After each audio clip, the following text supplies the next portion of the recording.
Hello everybody. Today I have a journal to share with you. This is a vintage pink journal and it measures 8.5 inches by 4.25 inches. It is a one signature journal and it has approximately 76 pages, give or take one or two. The cover is made with this gorgeous vintage fabric, and this is from Lavish Laces. All the laces in here are from Lavish Laces. The fabric was about that wide. It had a plain pink strip of this same fabric down the edge here, and I cut that off.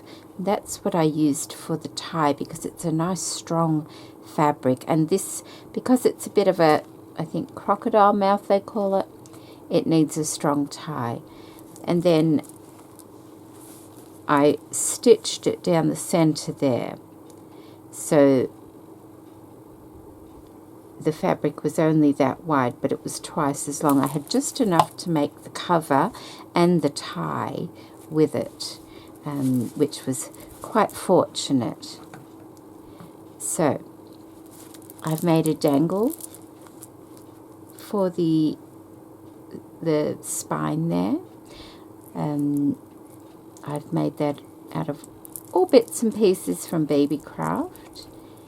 I have a little loop on the spine there, which was actually bronze, but I've had to paint it gold, just, because the other accents are gold in this journal. So let's go inside and have a look.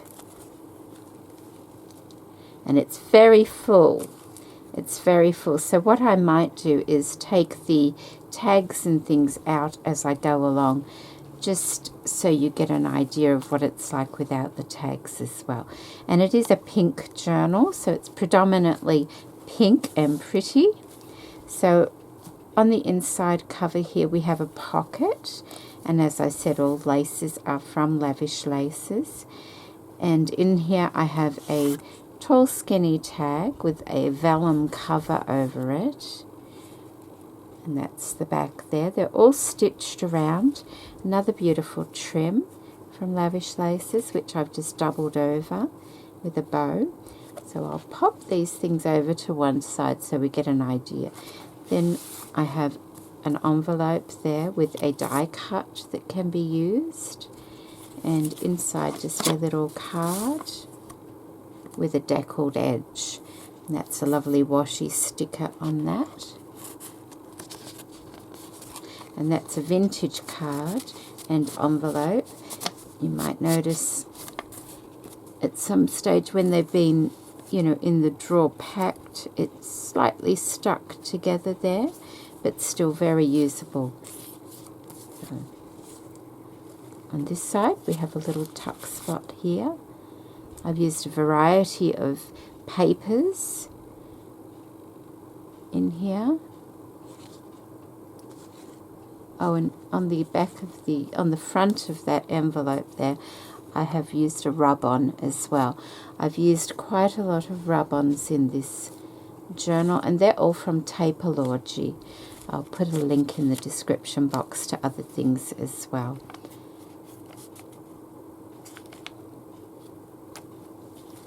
Oops, that's been folded over, unfortunately. I'll just straighten that out. That wasn't supposed to be folded. There we go. Another journal card there. And that's the inside of a pattern book. I think it's a folk art pattern book. And I just cut some of the images out. Some vintage stationery.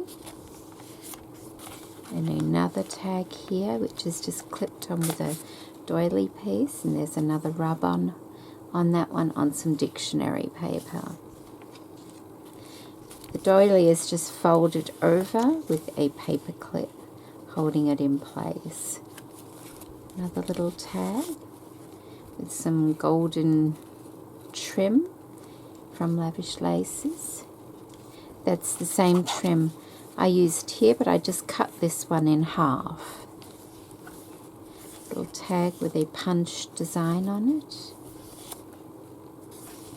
Lovely big lace there, sandwiched within the signature. Nice pink stitching around it. I made a couple of little dangles to hang off the side, and I've used the ribbon ends to hold those in place.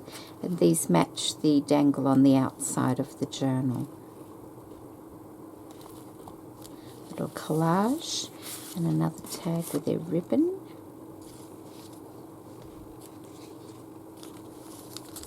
A variety of tea-stained papers, another rub-on.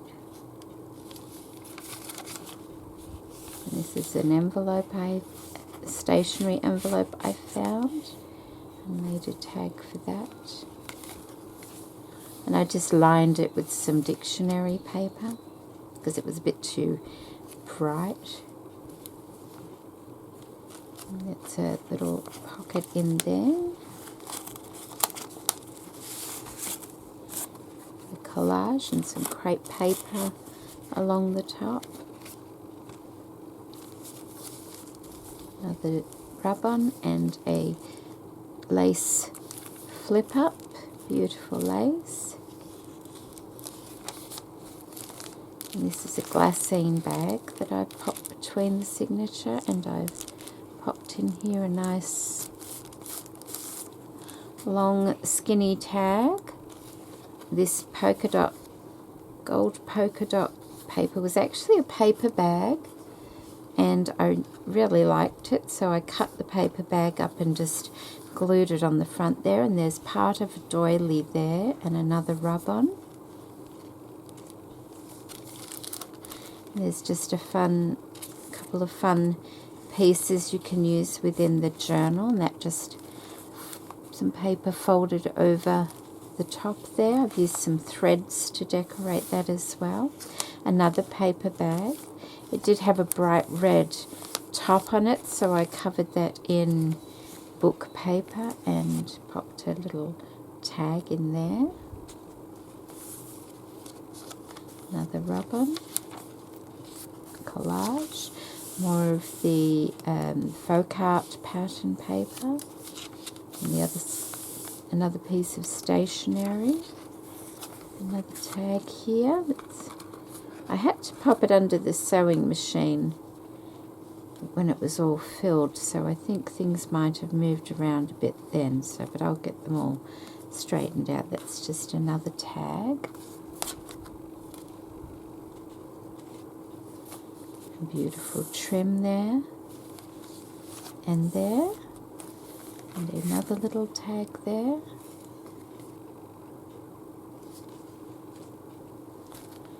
Just a little cutout of a paper and some threads.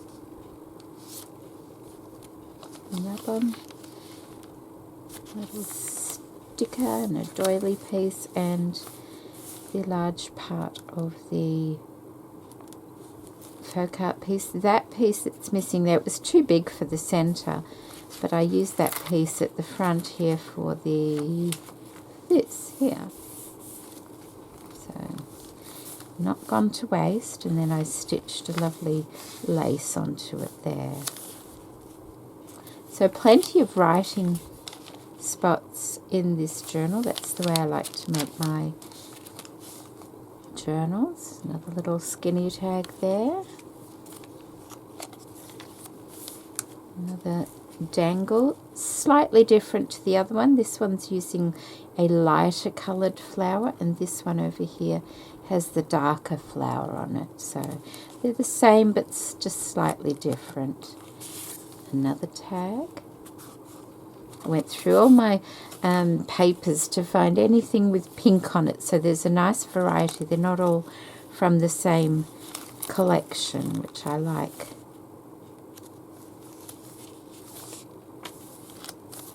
And then we're just going back the other way now. Another lovely tag with a rub-on on it. And this lace here, the majority of the laces are from my new design package. This is an older one, but it's still from Lavish Laces. It's got a lovely pink going through it. And the other half of that envelope there. Another fold over with some of the papers in there.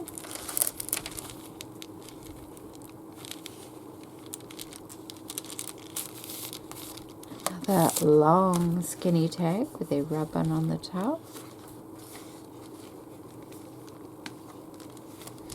Beautiful rub-on there as well.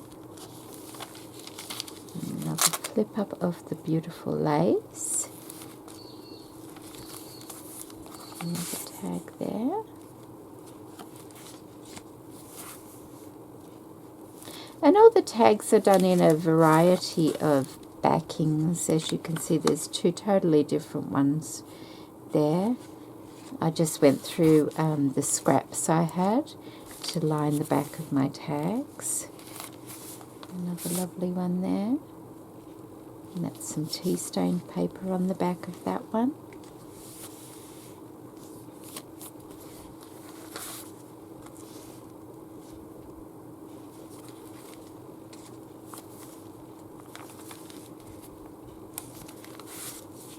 That one's got a manila folder on the back of that one.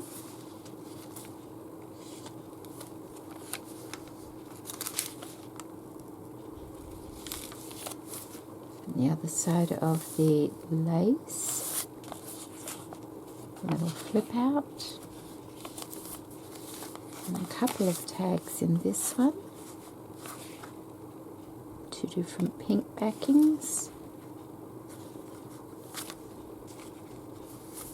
another one of the faux art images.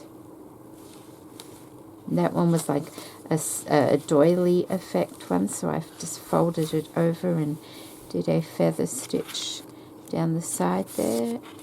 I have a lovely bow on this tag here.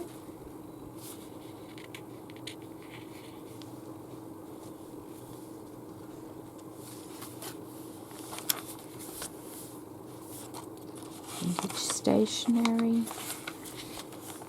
And another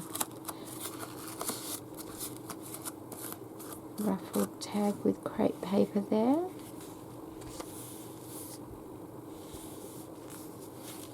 And that's the last page. And then in the back pocket we have another envelope with a doily and another card inside.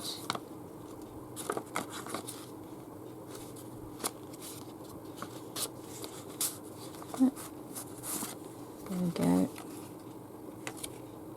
With the deckled edge. Really nice little cards. You can use that to write notes on and things like that. And of course another long skinny tag there. And the inside cover is covered in a fabric that has been slightly tea stained, and that is from Lavish Laces also. There we go. So this is what it looks like without all its tags, and it's not really a crocodile mouth at all. Much easier to tie up if that's what you want, and then just use tags as you need them. You don't have to keep all the tags in a journal as you're using it. You could have a nice little paper bag beside with all the tags in it and put them wherever you want them. That's the way you could do it with these really thick ones, because it's all the additions to it that make up the what have I got in there? A little, oh, it's from the hole punch, the bits of paper from the hole punch. So there we go. I hope you like this journal. I think it's lovely. I love the cover of it. It's just, it's, you know, it's, although it's plain, it's decorated enough because of the pattern on the fabric, and I was wondering what I could use this fabric for because it was lovely and it's nice and smooth. So I hope you've enjoyed seeing that. I will put a link to my Etsy store where it will be available for sale if anybody is interested. And I'll be back soon with another video. So take care, everybody. Bye.